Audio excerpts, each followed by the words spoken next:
Yes, exactly.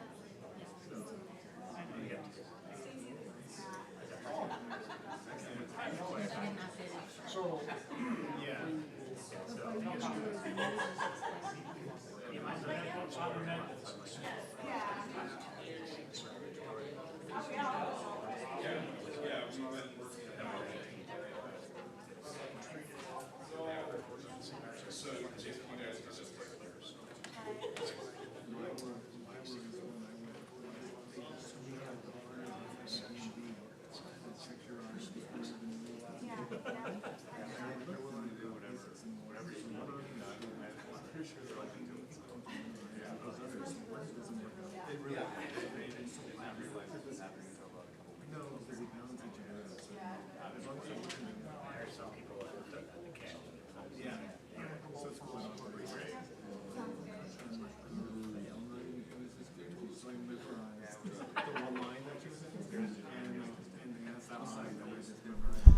Good afternoon and welcome to the September 30th, 2025 Public Works Committee meeting. Now it's time for roll call and determination of quorum. Roberts. Here. Maher. Here. Bieberdorf. Here. A quorum is present. Thank you. Now it's time for the adoption of the agenda. Have a motion and a second. All in favor? All opposed, motion passes. Now it's time for general public comment. This is a time for members of the public to discuss or express concerns to the council on any issue not on the agenda.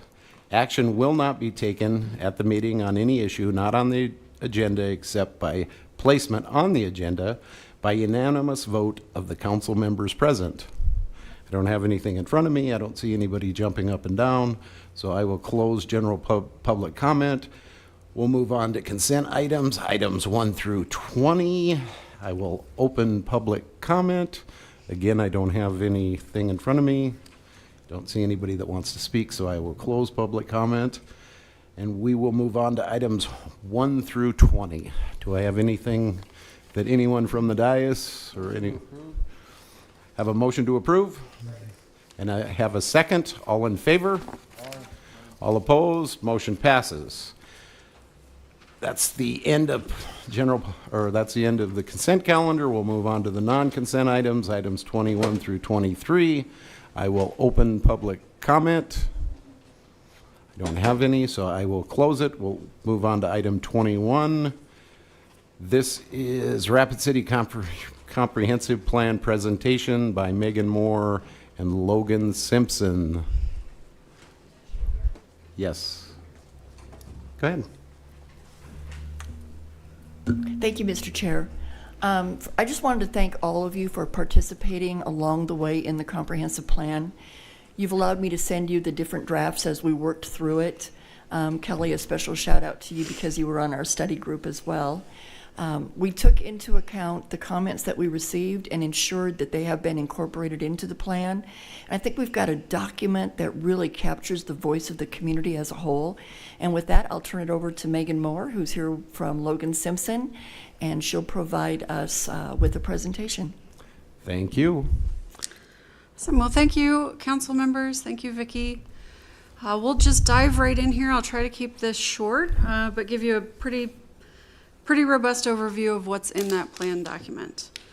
First, just a thanks to the community. You see the numbers of the involvement throughout the process here, and it's a very strong public outreach process that was done as part of this. A lot of fun events, a lot of community feedback directly informed what you have in front of you in the plan.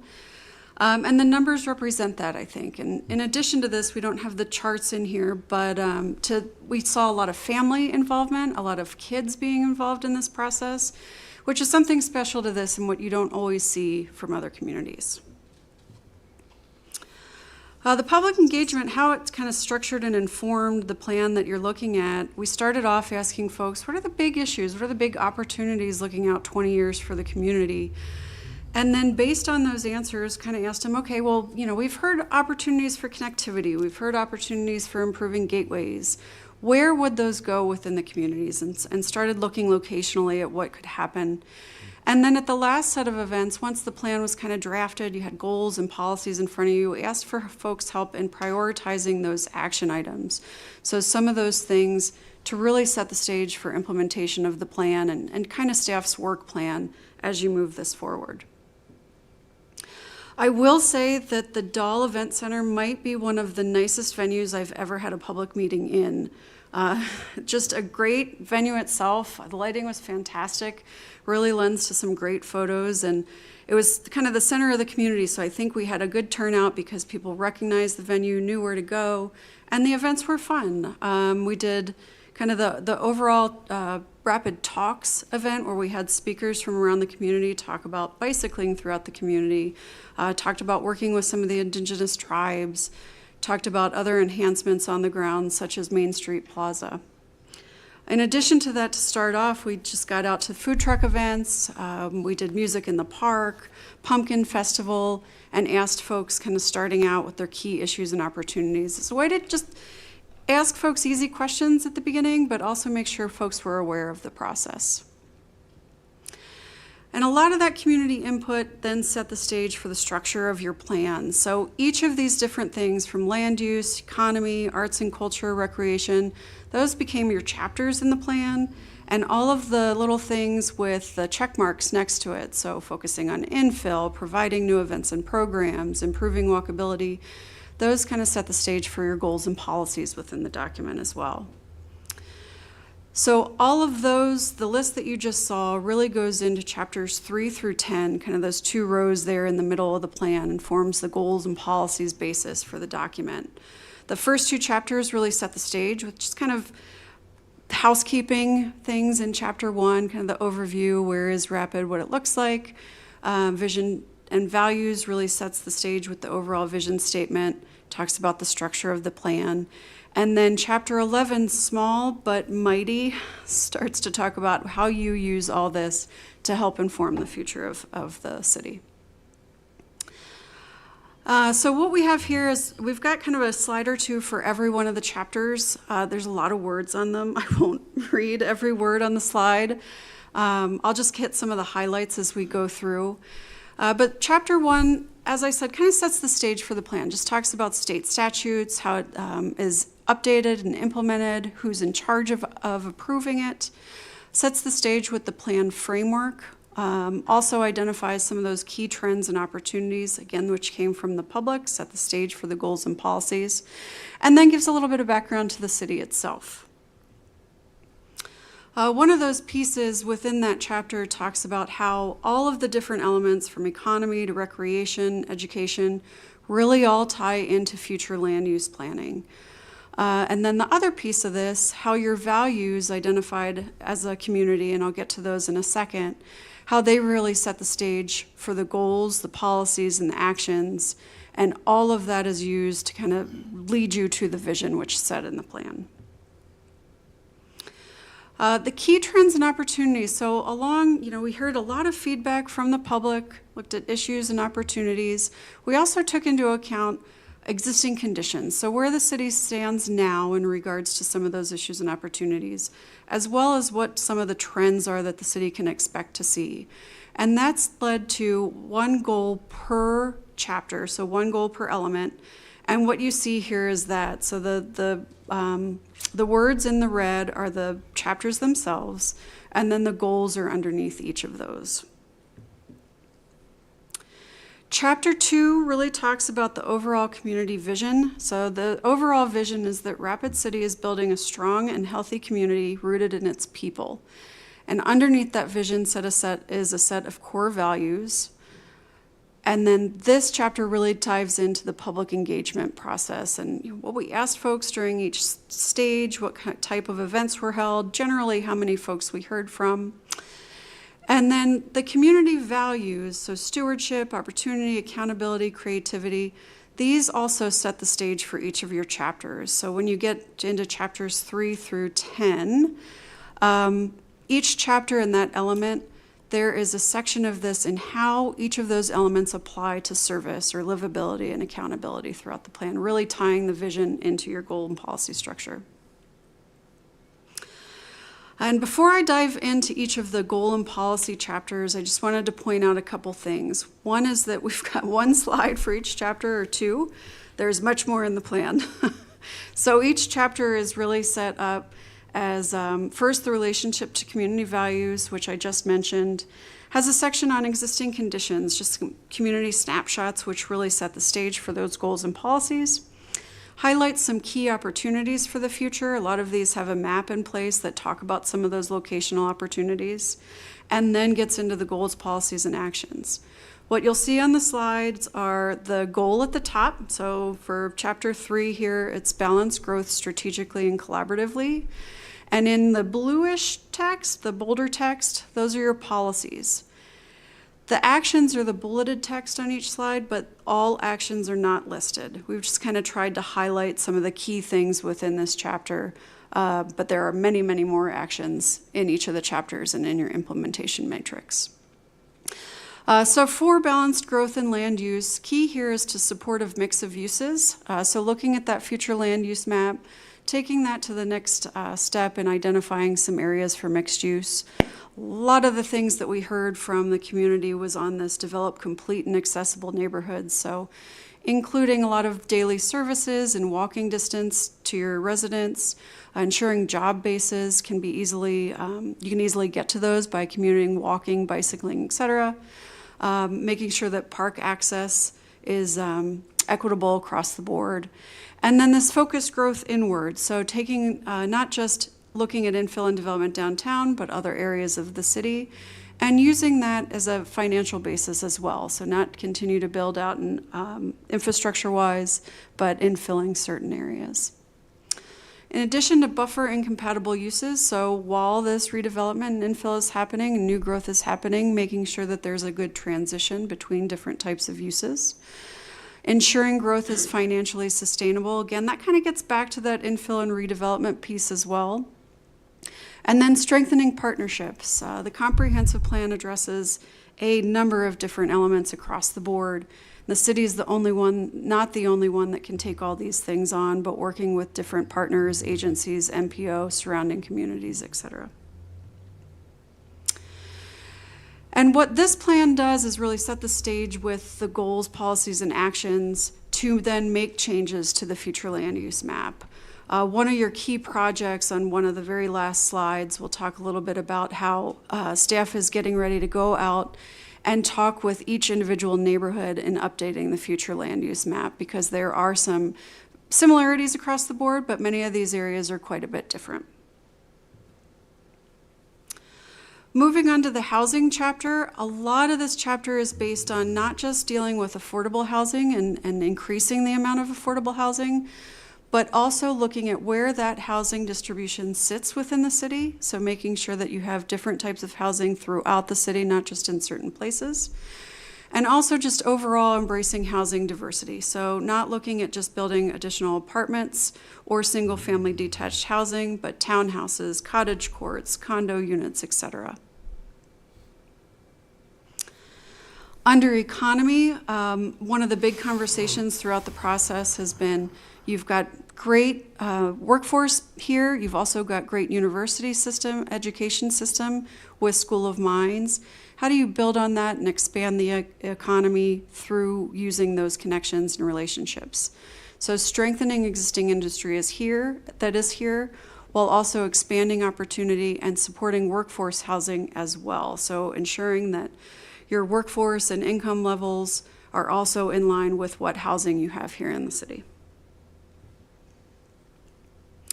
In regards to public services and facilities, again, a lot of the conversation around here was in regards to that financial aspect to an extent. So making sure that the city can still provide that equitable level of public services facilities across the board to all areas of the city. So number one, being able to leverage that existing infrastructure that you have. This gets back to that infill and redevelopment, being sure that you're building in areas where you already have those services. Improving operational efficiency and yet enhancing emergency services. Some of the maps that you see in the plan, there's some areas a little hard to get to, maybe have a little bit longer response time. So taking a look at those and improving those. And then increasing access to supportive services. Again, a big conversation topic throughout the plan that's not just essential service, but looks at supportive housing services, childcare, mental services, etc.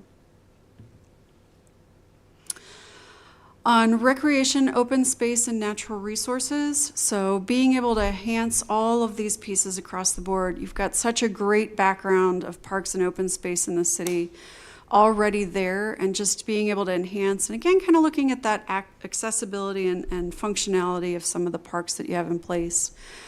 You do have kind of an opportunity to make sure that all of your residents, all of your neighborhoods have access within a 10-minute walk or so to parks, so really looking at that as new developments and neighborhoods come in, while also taking a look and improving and maintaining some of your existing facilities. On the transportation side, just developing and continuing to develop a safe and connected multimodal transportation network. A lot of the focus and the conversation that I heard of was just increasing connectivity, but doing that in a way that increased safety for other users besides vehicular users. So really taking a hard look at biking and walking throughout the city, making sure things are ADA accessible, but also then being able to utilize transportation and transit as an economic development tool. So making sure that you have connectivity through transit, biking, ped to your job bases. Almost through these chapters.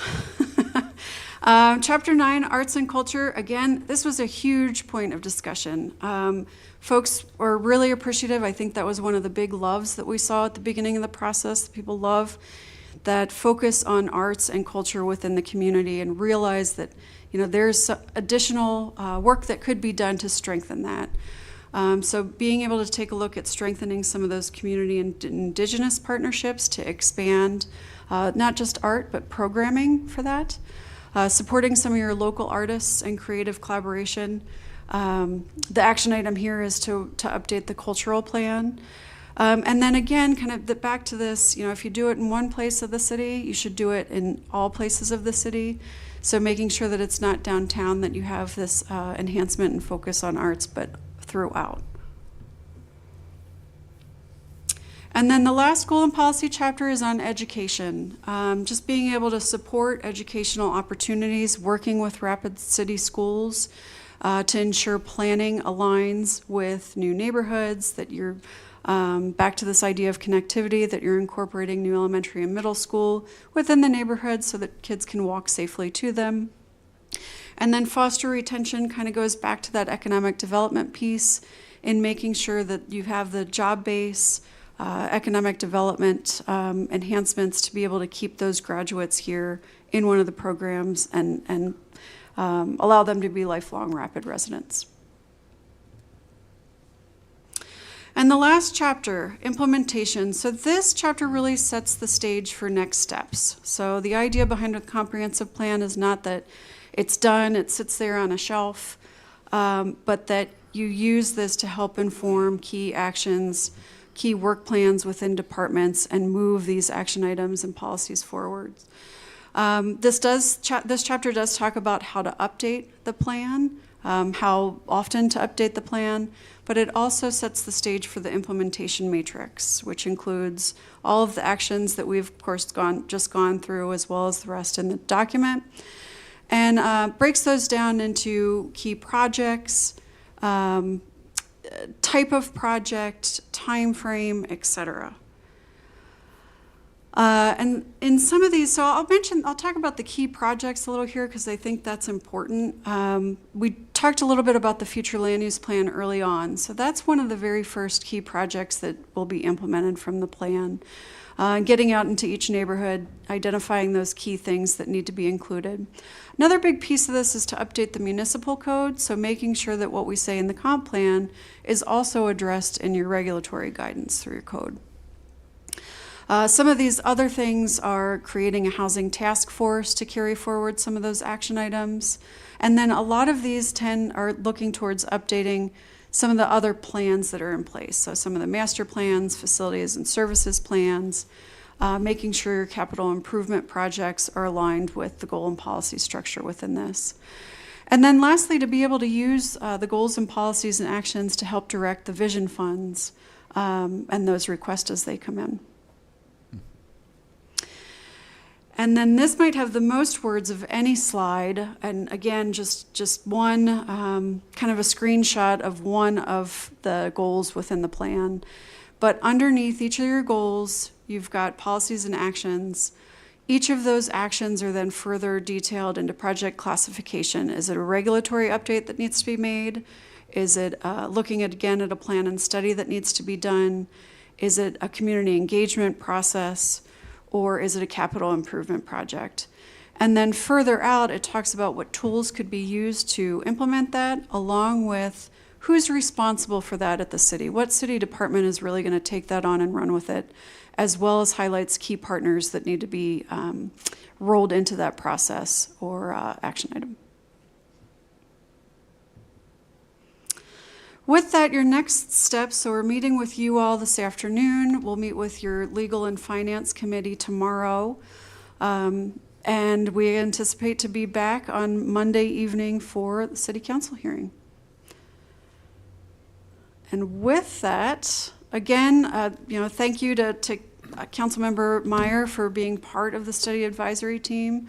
A big thank you to staff and the rest of your community for being involved in the process. Thank you. Any questions from the dais? If not, I'll look for a motion to acknowledge. We have a, what's that? I was ignoring Vicky. Go ahead, Vicky. So the item that you just read in was the presentation. You'll need to read the next item in. And then, yes, we are requesting that you do send forward a recommendation to approve. And I must say, having been a part of the previous comprehensive plan that we currently have in place right now, what I really appreciate about this one is the specific action statements, so that it isn't just an idea, there's actionable directions so that we can start initiating improvement immediately. So I'm looking forward to working with this new comp plan. Thank you. With that, any other questions? If not, I'll look for a motion. Oh, we had a motion from Kevin. Who seconded it? Second. And a second. All in favor? Aye. All opposed? Item 22, 25 CA 002, Resolution 2025-141, a resolution amending the comprehensive plan of the City of Rapid City. We have a motion to approve and a second. All in favor? Aye. All opposed? Motion passes. Item 23, PW 093025-19, consideration to authorize an appeal of RCMC 13.08.430 in Shepherd's Meadow. And we have a motion and a second to table. All in favor? Aye. All opposed? Motion passes. Do we have any items from any of the aldermen on the dais? If not, I'll look for a motion to leave. Second. We have a motion and a second. All in favor? Aye. Motion passes. Thank you. Sorry, I've got a closing here in a little bit.